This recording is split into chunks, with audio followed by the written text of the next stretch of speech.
Kur kanë kaluar gati 3 vite nga implementimi i hartës së re gjyqësore, avokatët në Elbasan deklarojnë se kjo reformë mbetet një dështim.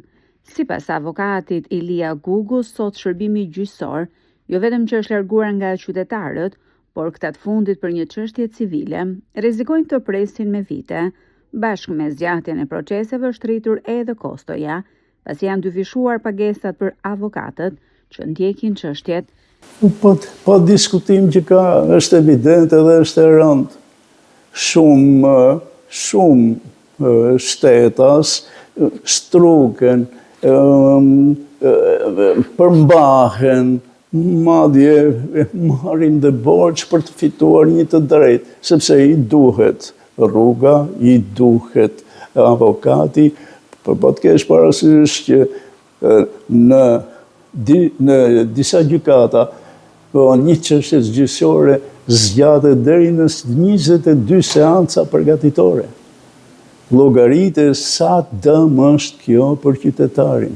Ndërkohë problematikat vijojnë edhe në gjykatën e apelit, ku fluksi i lartë i çështjeve, si pasojë mbylljes së disa gjykatave në vend, ka sjellë vonesa dhe sërollatje për qytetarët. Avokati Demir Çiftja shpreh shqetësimin se mbyllja e gjykatave të apelit në disa rrethe ka detyruar që të gjithë proceset gjyqësore në apel t'i drejtohen Tiranës.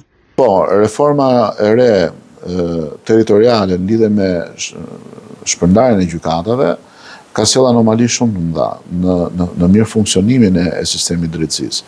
Aktualisht kemi vetëm një gjykatë apelit, jurisdiksion i përgjithshëm në Tiranë, e cila përmbledh të gjithë gjykatat e apelit që kanë qenë të shtrirë nëpër qytete ndryshme të Shqipërisë, që kanë qenë në Gjirokastër, në Vlorë, në Durrës, në Korçë, në Shkodër, dhe gjitha këto kanë sjellë si pasojë mbledhjen e një gjykate të vetme. Aktualisht në gjykatën e apelit ka mbi 200.000 dosje të cilat presin të gjykohen nga kjo gjykatë.